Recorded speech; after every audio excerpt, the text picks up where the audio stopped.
यह स्टोरी शुरू होती है जब मैं घर से गुस्से में बड़बड़ाते हुए निकल आया था और बस स्टैंड की तरफ आगे बढ़ने लगा। मैं ही मन बड़बड़ा रहा था, पता नहीं कितने पैसे छुपा कर रखे हैं, लेकिन मेरे लिए एक बाइक नहीं ले सकते। अब मैं यहाँ से चला जाऊँगा और तब तक वापस नहीं आऊँगा जब तक मैं खुद के पैसों से बाइक नहीं खरीद लेता। इतना सोच ही रहा था तभी मेरे पैर में मुझे कुछ चुभने का एहसास हुआ। नीचे देखा तो समझ आया कि जल्दबाजी में पापा के जूते पहन आया हूँ। उन जूतों में कील उभरी हुई थी जो मेरे पैर में बार बार घाव किए जा रही थी, लेकिन उस समय गुस्सा अधिक था तो मैं बड़बड़ाते हुए आगे बढ़ गया। एकाएक मुझे याद आया कि मैं पापा का पर्स भी साथ ले आया हूँ। मेरे खुरपाती दिमाग में एक ख्याल आया, क्यों ना आज पापा का पर्स चेक किया जाए, जिसे आज तक उन्होंने किसी को हाथ तक नहीं लगाने दिया था। पता नहीं कौन सा खजाना छुपा इस पर्स में जो किसी को हाथ नहीं लगाने देते थे।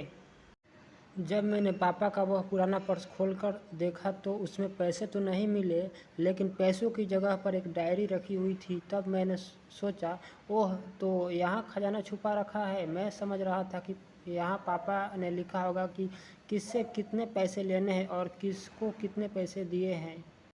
लेकिन मैं गलत था। जब मैंने उस छोटी सी डायरी का पहला पेज खोल कर देखा तो वहाँ पर जो लिखा था वह थोड़ा सीरियस कर देने वाला था।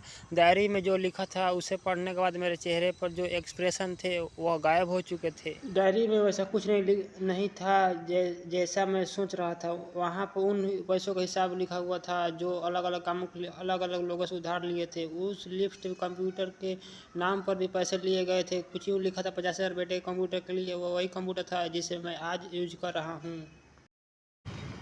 लेकिन मुझे यह पता नहीं था उस कंप्यूटर खरीदने के लिए पैसे कहाँ से आए थे, लेकिन आज पता चला था। मुझे आज भी याद है जब मैंने पहली बार कैमरे के लिए जीत की थी तो मेरे पापा ने 2 हफ्ते बाद बर्थडे पर ला कर दिया था, जिसे देखकर मैं बहुत खुश हुआ था और मुझे खुश देखकर उससे ज़्यादा कई खुशी उनको हुई थी। तो यह वो थे पापा। अब मेरे चेहरे से गुस्सा पड़ रहा था। वहाँ पर कुछ विशेष इच्छाएँ लिखी हुई थी।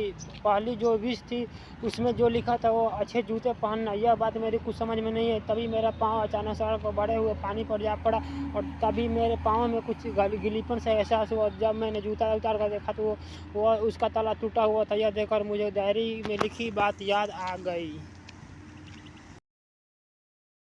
तभी मुझे माँ पापा की कई बातें याद आ रही थी। कैसे माँ कहा करती थी पापा से, अब तो पुराने जूते हो गए हैं, ले लीजिए। पापा अक्सर कह कर टाल दिया करता, अभी तो जूते लिए हैं, अभी कुछ दिन चलेंगे। मुझे आज समझ आ रहा था कितने दिन और चलेंगे। साथ ही यह भी समझ आ रहा था कि पापा पर्स क्यों छुपा हो कर रखते थे।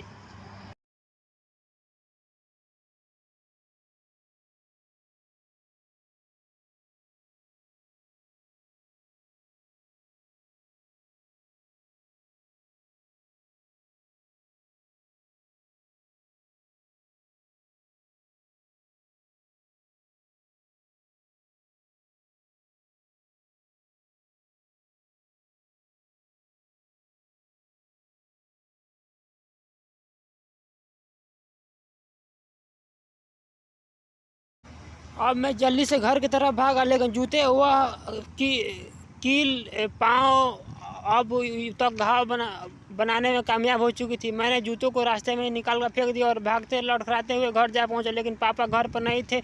मैं समझ गया था कि मैं सीधा पास वाली बाइक एजेंसी की तरफ भागा।